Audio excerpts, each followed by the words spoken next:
Good evening, everyone. Let's jump into Lesko Help Too.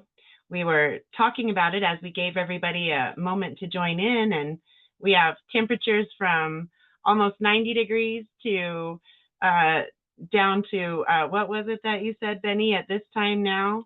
46 now. 54 was his high over in Massachusetts. And in Colorado, you said it was what, Mom? The high was 59 and it's 44 right now. It's supposed to get down to like 27 tonight. Oh, goodness. That's a lot colder than we're supposed to get still for a while. And then, Kendez, you said it was in the 70s in Georgia? Mm-hmm. Big variance, right? Lots of it, even close together. You guys, Georgia and Florida, 10, 15 degree difference there, and 10, 15 degrees at least tonight, maybe even 20 degrees. We're only supposed to get down into the mid 40s, I believe, tonight. Yeah, it's 47 right now, so we'll probably drop lower than that, but I don't think it was supposed to get tremendously colder. Yeah, we'll go down by 7 degrees. We're supposed to get to 40. What's that, Candace? Do y'all have nor'easter weather? No, no, that's not something that we deal with. Okay, well Is that's that good. something you deal with? And oh wait, you're in Tennessee, right? Yeah, I'm in Tennessee. No, I was saying Florida. I apologize. I don't have nor'easter weather. I think that's over there on the East Coast side. Yeah, Benny, right? Up in Massachusetts. Mhm. Yeah, we're just all over the place, right? When Tammy's here, we go coast to coast. If Benny and Tammy are both here from California to Massachusetts. So kind of neat. Very cool. Well, what all did you guys have going on out of doors or in soil or in planning for any fun things going on where anyone is? I'm just making sure my aloe pups they're taking in good because I repotted it and then I went out. Mhm. Oh, I think you accidentally muted. Okay, go ahead. I, s- I said I repotted them and then I went out of town and then now I come back and they're Little looking. tree. So I finally watered them for the first time because it was probably what they were needing. Probably so, yeah. I would agree with that assessment. Did you have them nice and wet though when you first potted them? No, I never watered them. Oh no, you generally want to water a plant. You want, unless there is a specific recommendation for a certain type of plant, you want to give them water. You want the water to thoroughly saturate the soil generally, and then not excess. You don't want it standing water or anything like that, but you want to get all of that soil wet, and you want to even press a little bit on it so that any extra air pockets, you don't want to pack the soil, but just kind of tamp it down a little bit to get the air pockets around the roots. You don't want air directly on the roots. And so, yeah, they probably really would want some water, but they're pretty forgiving plants. So I think that they will probably be just Mm-hmm. So fine. Just for future reference, right? Even cacti, most of the time when you plant it, you're going to be wanting to give it at least some water when you transplant it. yeah, I Mm-hmm. some cacti science. Well, because I believe aloe vera are succulents, right? I've just always been around aloe vera, and I've never really verified, but yes. Okay, so it's a succulent, and so there are a lot of succulent plants that are desert-like. I'm not sure where aloe vera originated.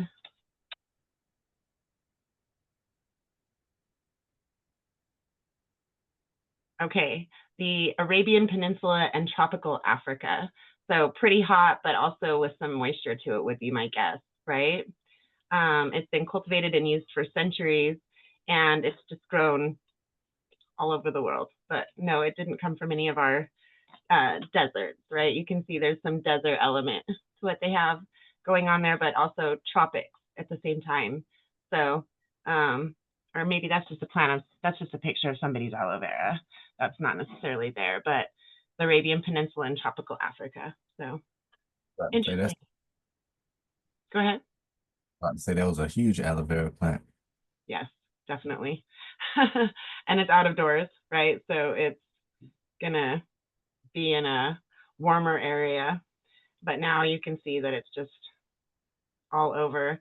And so these are the places that it's probably naturalized that it can grow outside, because obviously you're in Georgia. That's not shown on the map here, right? But it's naturalized in the places where this purple is. That would be my guess. Hmm. Yeah. So, anyone else? How are your cucumber doing before we ask, actually? Oh, they're doing good. They've Mhm. gone to the Phillies for the most part, but I had to come back and help get them going along too after a 4-day hiatus. Right? Well, I hope you had fun. Mm-hmm. Wonderful, wonderful. So it sounds like you'll still be successful. You can recoup after your adventure. How about anyone else? Anything fun going on with anyone out there in their world? Nothing fun for me besides I have a ground mole Oh in no, my a ground yard. mole? Yes, that has tore my yard to pieces, and I can't get it out. Oh goodness. Okay, so let's do some research on that then. And you're sure that's what it is? It's a ground mole. Mm-hmm. Okay.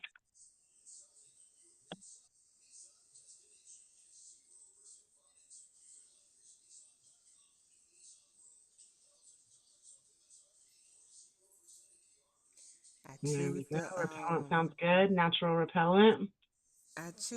juicy fruit bubble gum and put it in the ground, and they done got whiff of that. It kept them away for 3 years, but now all of a sudden they done torpedo my yard. So juicy fruit, interesting. Have you tried it again to see if it would help now that you're dealing with it?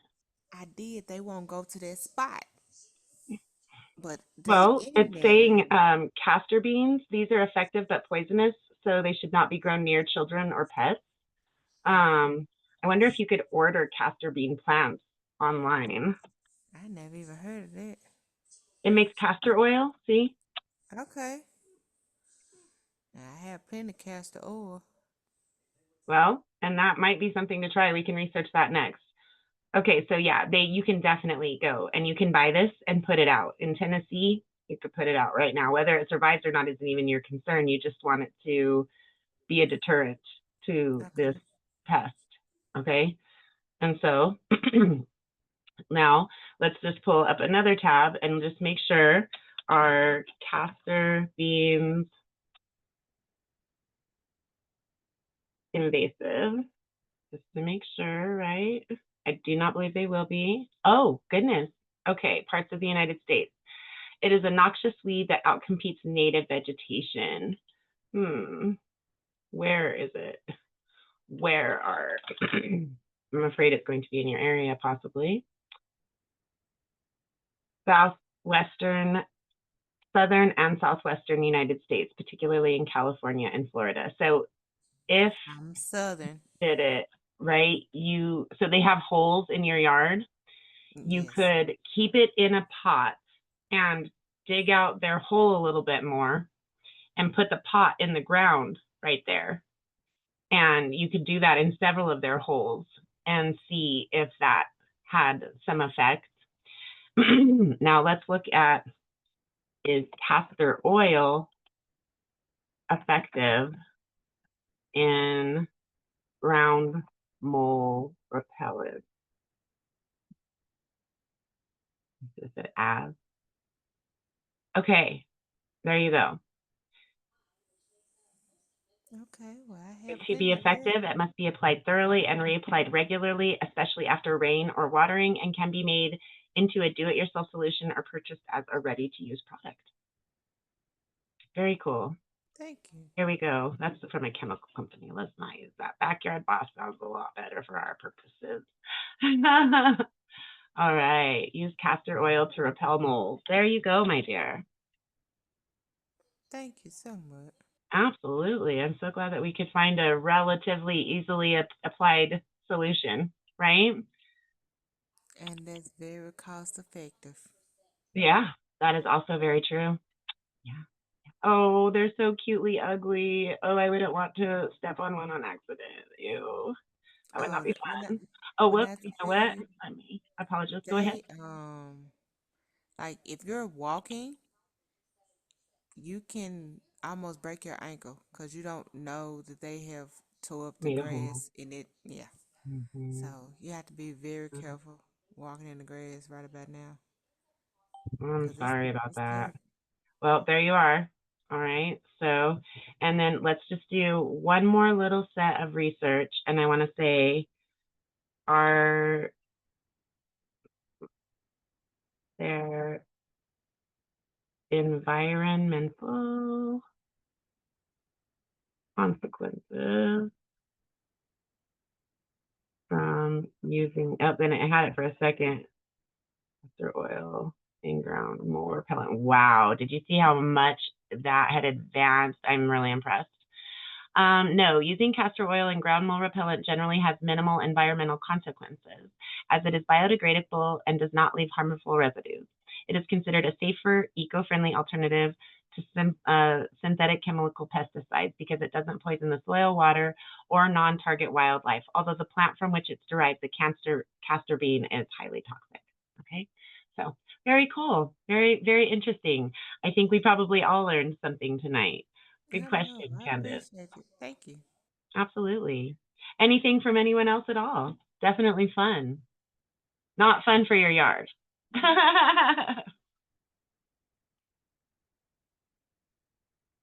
Well, we're definitely moving forward with the fall preps. I got another round of fertilizer all prepared for Sunday. It is supposed to be warmer here on Sunday, so it won't be miserable to put it out.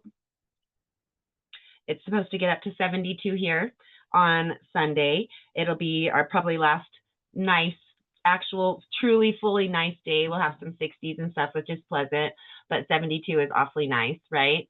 And so we'll go out, we'll spread it on the places that won't be tricked into false growth. So we hit the backyard almost entirely. I do need to get the sunken garden. I never did have time to go out and finish that area, and I didn't want the children to do it because if anybody's fallen in the sunken garden, I'm gonna fall in the sunken garden, right? And so it's a lot softer than the stairs my husband fell down, that's for sure. And am I not going to be able to jump? Okay, good. So this is an area of the flowers that have taken over here on our eastern back side yard, and just a nice profusion. They're out in the middle of nothing. They're outside of the border. The border is actually here where the blackberry plant has completely taken over. But just really pretty and just really indicative of the health of the soil moving forward. It's just lush for the plants and the insect life, and this is the kind of health that will see the better bugs brought in more prolifically next year, right? There was definitely some good bugs that came in. We had some praying mantises and we had butterflies, few, but butterflies, and I don't consider wasps to be a negative, right? A lot of people really consider them a pest. We didn't have very many problems with them. We had to knock down, I think, maybe one or two nests that were just not in good locations, and most of them were just fine, and we could let them be. And they don't bother us. We're not scared of them, with the exception of our youngest child. And we're really working on that with her, and she's just progressed leaps and bounds because these are very non-aggressive wasps. These hybrid wasps that are here in the Tooele Valley, they are so non-aggressive, and it really has helped her to overcome her fear, and I'm really grateful for that, right? And just a little miniature zinnia, super cute. The cosmos within the sunken garden just went crazy after the rainfall and the cool weather. They loved it. And this here, I can't pronounce it. It's like Gaillardia. Really pretty example of it with some big, healthy scarlet clover. Some of the biggest, that's not even enough of a statement.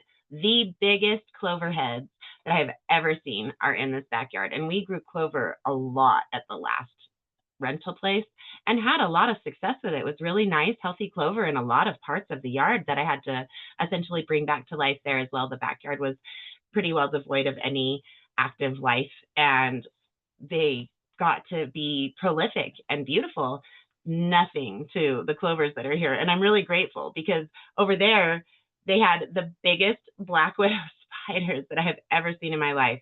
There was one that the body on was probably bigger than a dime. Not talking the head even, just the abdomen of the spider was probably around the size of a dime. It was huge.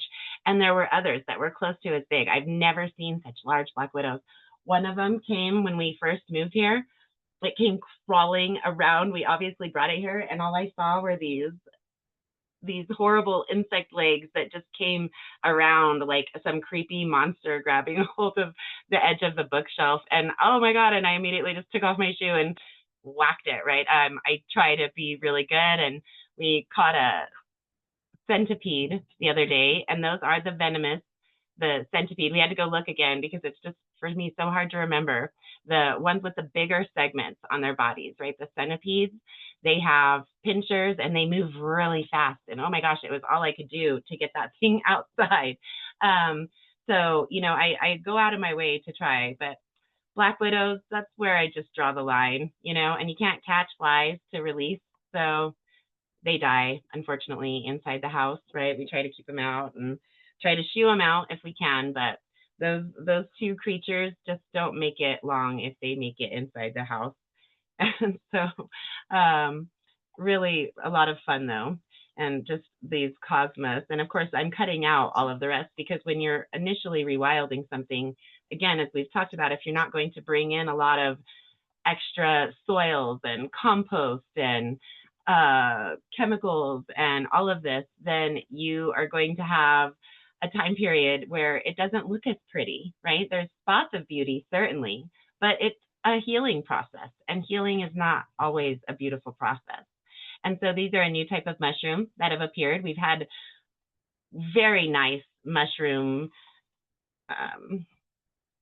proliferation, I guess would be a good word, and just nice sporadic bits of it throughout all of the wood mulch as it's decomposing when there's enough moisture. Never an infestation, just a nice healthy showing of mushrooms throughout the whole yard. And this is a new type, right? They were the same previously, just your kind of common garden mushroom. And these are a darker mushroom, and these are not weed, but look at, even as a weed, and you don't really see it when you're out walking. I noticed the color of it, but look how pretty these teeny tiny little flowers are.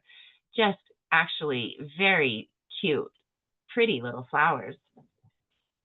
And so just a lot of color splashed in to the mess. You know, you see this garden, this common mallow here, right?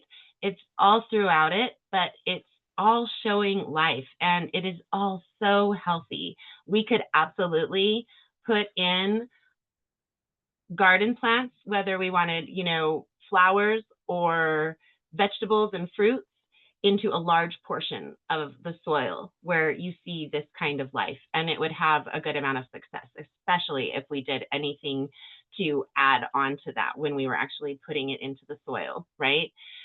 This is so healthy. This is the sunken garden, and you can kind of tell that it starts coming down lower. These zinnias are actually probably 4 feet tall. They're at least 3 feet tall, and they did that to get up out of all of the plant life that's down at the bottom, and the fact that it is down at the bottom where the sunlight doesn't show as much. So they worked and grew and kept going until they got tall enough, and then they burst with just some exquisite color. But you're dealing with all of the weeds at the same time, right? So just this healthy little stand. I just wanted to show you guys some of the little patches of clover that have gathered themselves and try to battle the weeds out, right? And so it's almost time.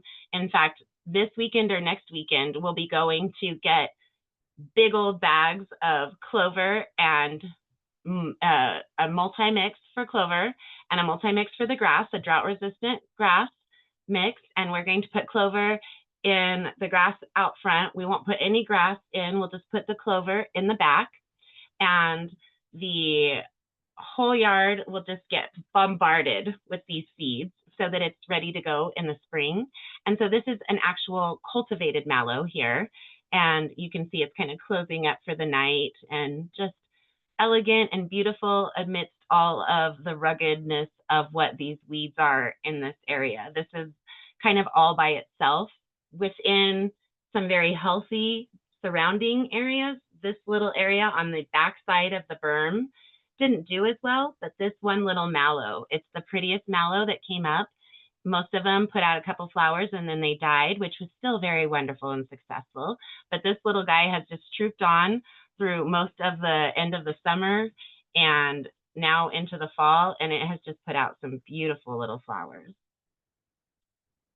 I haven't taken the time to look into what these pretty little purple things are, but they're scattered throughout and really little cheery flowers. You can see the California poppies closed up for the night. And this, though, I think that this, as ugly as this is, right? So this really kind of shows you what some of the ugliness is. And I'm never trying to hide from the fact that it's ugly, but I like to capture the pieces that are beautiful to me within it. That's what I, of course, enjoy the most, but I also like to show the struggle.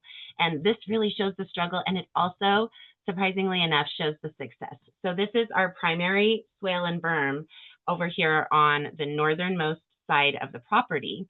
And our property is not quite to the cardinal or to the secondary directions, but it is more towards the secondary directions. And because of that, and just the positioning of everything all around us, our backyard is blessed with tremendously great sun on quite a large portion throughout the entire year. I've never been so blessed with sunlight patterns in my backyard, and I'm just so grateful that it's on our property here, right? Actually, Wyoming had pretty good sunlight for both throughout the whole time too, when we were on a property up there before it got foreclosed on and all of Wyoming's economy crashed, right?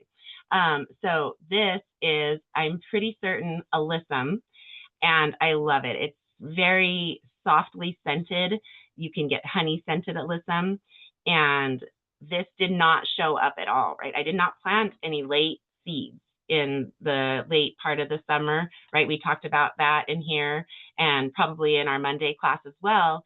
I didn't do that. This was what I put out for the year. I put a lot of different pieces out in here to try to help encourage the life of the soil to come back. And I got to the success point that I got to, and I was happy with that. And I was hoping that there would show some more as it cooled down, and it definitely has. Not so much in the middle of the yard, although I haven't really looked it over to see if any of the clover has come up more in the middle, where it was still showing some patches that couldn't even support weeds yet, right? There's still some small patches out there that just still have not shown any life yet. But here in the swale, it just baked in the summer. Started off and it was going to have some good growth, but then it was just such poor quality soil. It had been dead. It had just barely started to have life in it. And that western desert sun just baked on it every day, that very few of the plants that showed initially survived. And yet they were still helping to bring life to the soil. I wasn't disheartened, right? And some of these pot marigolds managed to struggle through the whole year. And even though not all of them survived, so many more have shown up again now. We have some of the grass seed, the ornamental grass seed that was in the cover crops. It's not really ornamental grass. I think it's beautiful, so I think of it as ornamental grass.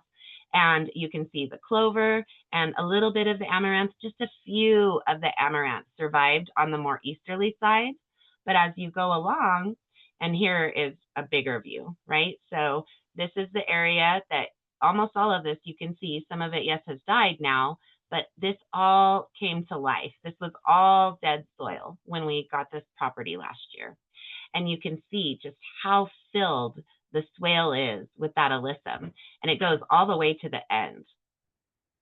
And also the clover is just overtaking it here, as well as those pot marigolds, just going happy, happy, full on. And then let me just get to the amaranth. You see one of the little amaranths there. This is continuing on in the swale just to show that it's really just gorgeous and thick.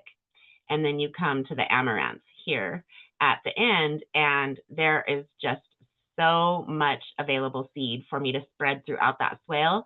I didn't expect the alyssum. I came out there today, and my oldest daughter said that it had been there probably about a week, and I hadn't seen it because it's been raining so much that I haven't spent as much time outside while I've been working over in our other community, right? And I came out and there was just this profusion of alyssum flowers. And so that will work just fine with the amaranth, asparagus, and strawberries. The strawberries and the alyssum will compete and they'll both do marvelously. And I am so excited. The asparagus is the only one I'm worried about not quite taking. I don't know if the soil will be healthy enough. So I'm not going to spend a tremendous amount. I'll probably get, maybe 20 spikes of asparagus. I don't know exactly how it works. I have to go and explore this whole new area of planting. It's just completely different than most plants. And so I'll have to see if it takes.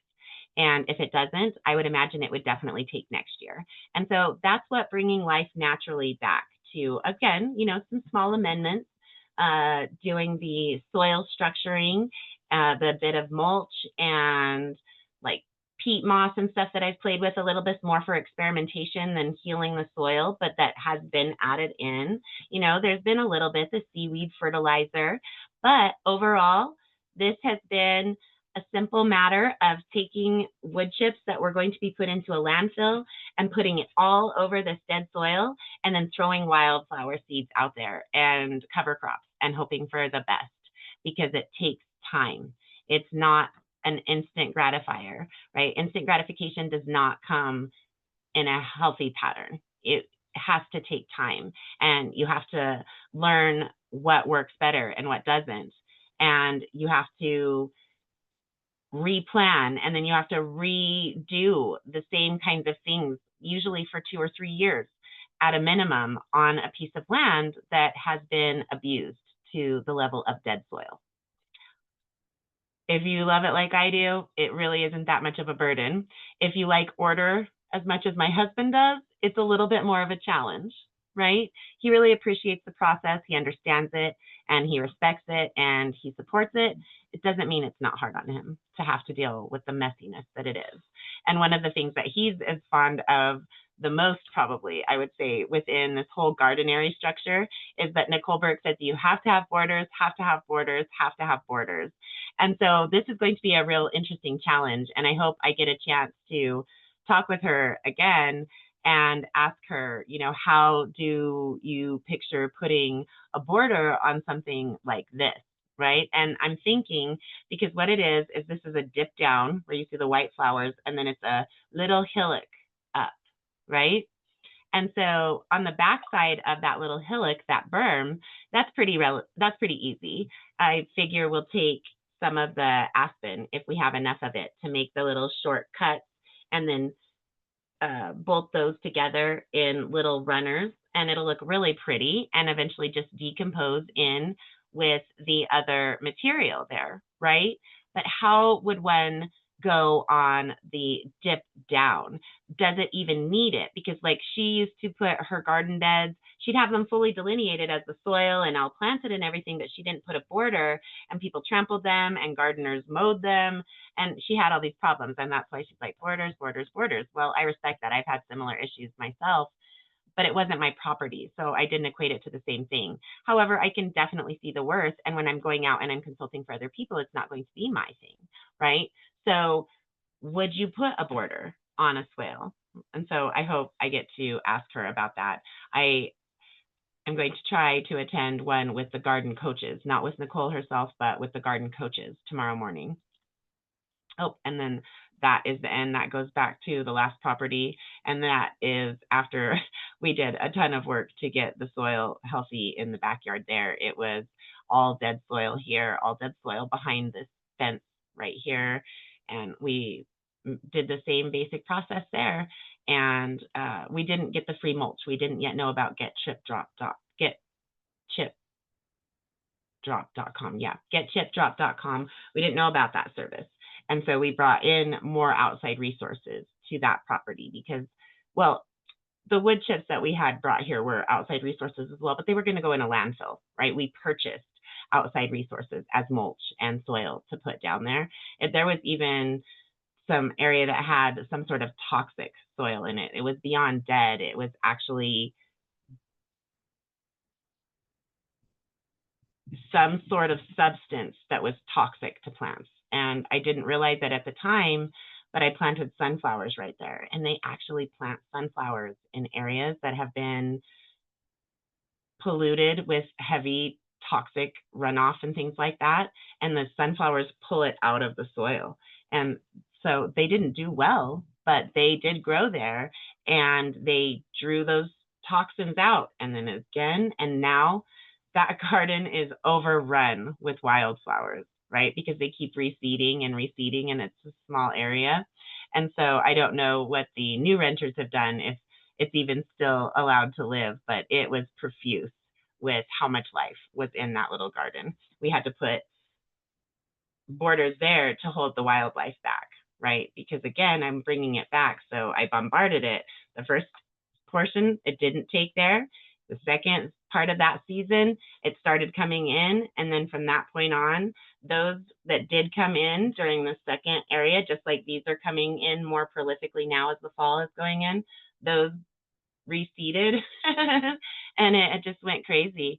So yeah, it does work, but it does take time. You have to have patience, and you can't get upset with yourself or with your efforts or the soil or your garden, because you're taking something that probably took more than 2 to 3 years to break to the point that it was broken, and you're correcting those problems, and you're not chemically altering it. So it's a process, right? All right, guys, let's check out our. Sabrina, you need to check the chat, please. Okay.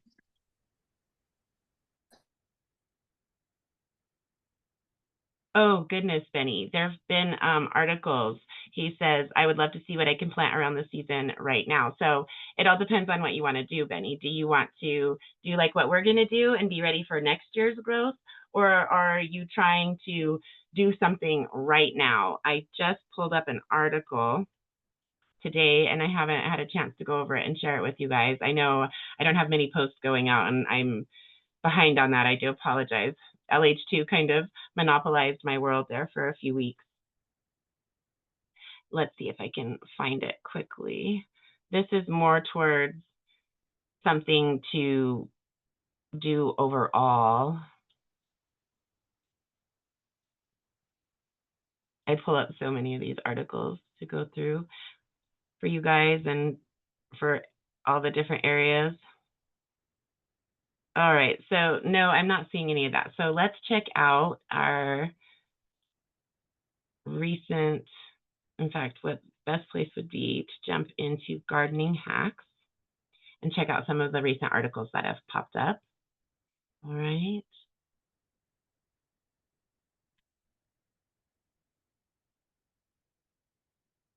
All right, so this is 5 days ago, and you want to get right on it, but they're saying that you could still plant this now for more color. The spruce, I believe, might be a Colorado company. I don't know why I thought that. And it gets pretty cold there as well, of course.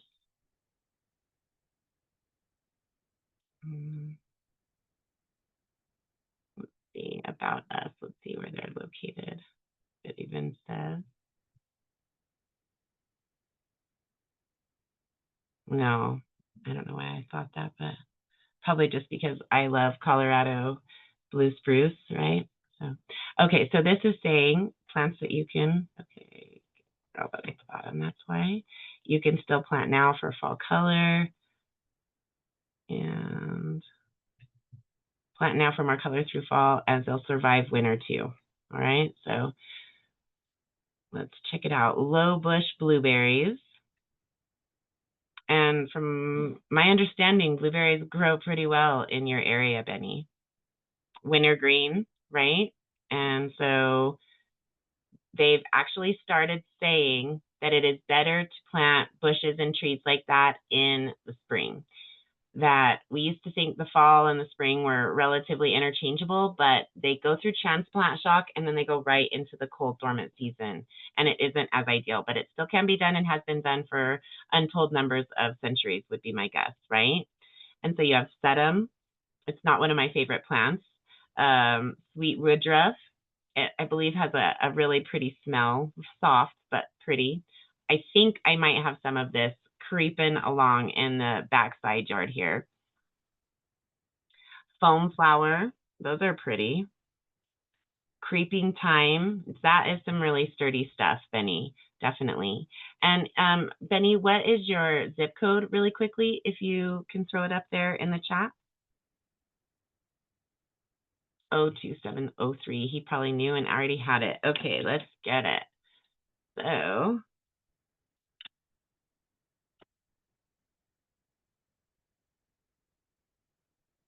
um, 6B. Okay, and let's go back over here. This is 4 to 9. Yeah, so these look like they would do well. Dead nettle is really pretty. I really like dead nettle. I believe it's a mint plant. Creeping juniper, oh gosh. I don't really recommend this. I think it looks messy and takes over. I don't like that very much as a plant, just as a heads up. They have several properties on this street are just overtaken by creeping juniper. And I love juniper. I tried to talk Jay into one back in the back corner yard over here of the yard, but he's allergic to juniper, so he kind of didn't want to agree to that one, understandably. So of these, I really like the idea of blueberries and the wintergreen. That's going to feed the birds and things, I believe. The sedum, it's okay. It has some color to it, right? Sweet woodruff, I think, would be pleasant.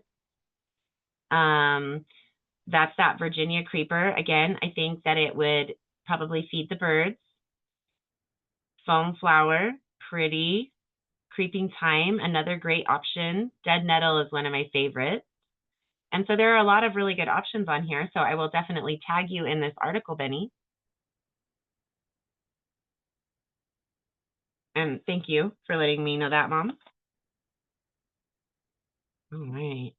And there are some other articles in here as well, Benny. But to be completely real about it, unless you're wanting to have something inside, or you want to prepare for next year, or you want to put in oh my goodness, and the word is just evading me here. Not a full greenhouse, not anything like that. A frame, cold frame. You could put in a cold frame. If you have an old window, you dig a hole in the ground that's a little bit smaller than the window. You can put a frame on it of 2x4s or whatever around, and then put the window on that, or you can just rest it right on the ground. And you can grow things like that in there. Dig it deep enough to have some like spinach and carrots and radishes, and you can grow probably up to about the middle of December, some things like that. Does any of that sound possible or of interest to you? Blueberries, some great indoor plants to have. Do you have a lot of light or very low light in your house?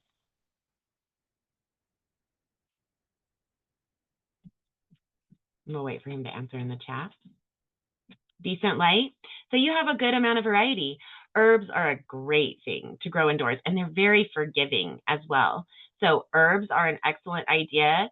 You can do potted flowering plants. We brought the geraniums in. You might be able to still go buy some geraniums from your big box stores, your big box hardware stores, or local gardening stores. They might even be on clearance. You might be able to save them from the compost heap, right? And bring life back to them. Yeah, so those are some things that sound good to you. You can also do microgreens. Microgreens are really easy. I have some right here that I was thinking about just going ahead and throwing it into some area out back here and just growing some microgreens just for fun that we could eat off of until the snow comes. I didn't get around to it. I still could probably get a little bit out, but you can do that inside.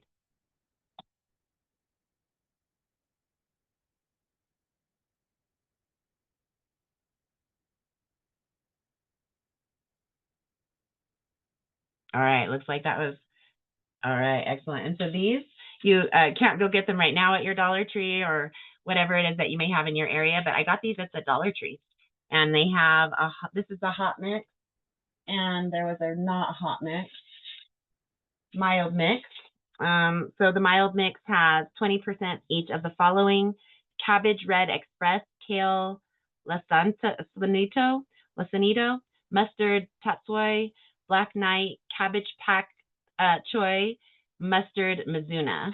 And the hot mix has 20% each of mustard purple wave, mustard mizuna, line streaked, mustard tatsoi, kale red ursa, and kohlrabi purple Vienna.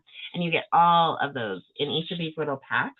And it's really healthy. Living food, when you eat microgreens and living food like that, it has extra super power charged nutrients for you. It's just really, really healthy.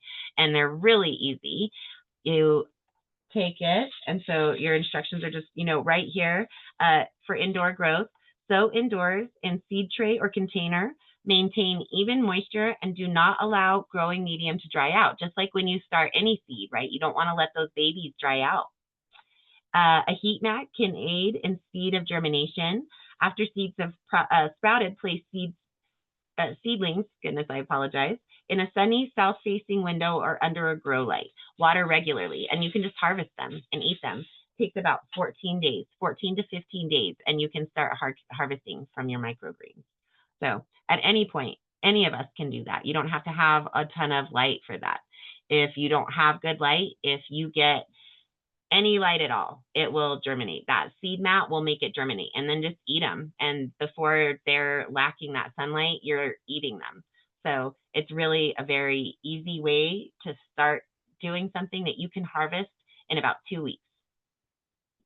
Again, gardenary spiel, guys, that I'm throwing at you, but these are things that I've gotten in the spring. So gardenary is just really neat because she's been out there doing this. She's a very competent and thoughtful person, and she has put it together into a system. And I think that that's really amazing. And that's what we're trying to do with our planner. And this is going to really guide that, right? Because we already have it. It's already out there. I talked about it in one of the classes. People went and looked at it because I shared the link, right? We've talked about how we won't publicly share it until we launch with the published version of it, right? But that it'll be in here in the community, and that it will be given out at webinars and things like that. So I'm not opposed to sharing it. I shared it in the Gardenary group, and about 7 people popped in just like that to look at it. So we're on the right track. We're doing the right things. We're pushing forward, and we're going to have such a great time next year. I just feel it. Every one of us that wants to have success next year and puts even 10 to 25% of the effort they hope to put into it, I think that we're going to have some pretty good success next year. All right, guys. Anything else before we jump into the calendar for tomorrow? Oh, no, for Saturday. Wait, I think all we have coming up are all on Sunday. Oh my gosh, I can't keep it straight anymore, guys. So yes, we have action plan for your nonprofit in Lesko Help 2 tomorrow. But for here in Collectively Rewilding, we will be back on Saturday for a makeup. That's the one I'm feeling in the back of my mind. I wasn't able to do this last Sunday because I was really getting into the gardenary, and I was going to have to start all over with everything if I stopped. So I postponed it, and we will get together this Saturday, October 18th for Yarn Yard for Tall Tales. I've already got so much reading planned. We're going to switch books because Leaves, Roots, and Fruit came in. And so we're going to switch from the mini farming to this because I think that this is a more appropriate stage for us. Even though I love this book, I love the concept of it, and I will definitely make use of it and will definitely utilize it here in the community. I think that this is a more appropriate stage for us right now. And it goes along with what I'm doing with Gardenary, which is wonderful, as well as to go along to influence our whole theme for next year, the gardening planner here internally as our course, and the garden planner for rewilding and modified traditional gardening, right? And so it's all just going to tie in together. And so we're going to start that this Saturday and continue on with that on Sunday. So that will be this Saturday, October 18th at 7:30 p.m. Pacific, 8:30 p.m. Mountain, 9:30 p.m. Central, and 10:30 p.m. Eastern. All right, hope to see you all there, and hope to see you guys, with the exception of my mother, over in Action Plan for Your Nonprofit tomorrow. We are actually going to be filing for 501c3 status. So super fun, super exciting, and ready to jump in there and do that with you guys. All right. Please feel free to unmute and say goodnight, everyone. Good night. Hi. Bye, guys. Have a great night. Enjoy your evening. Good night. Bye, guys. Thank you.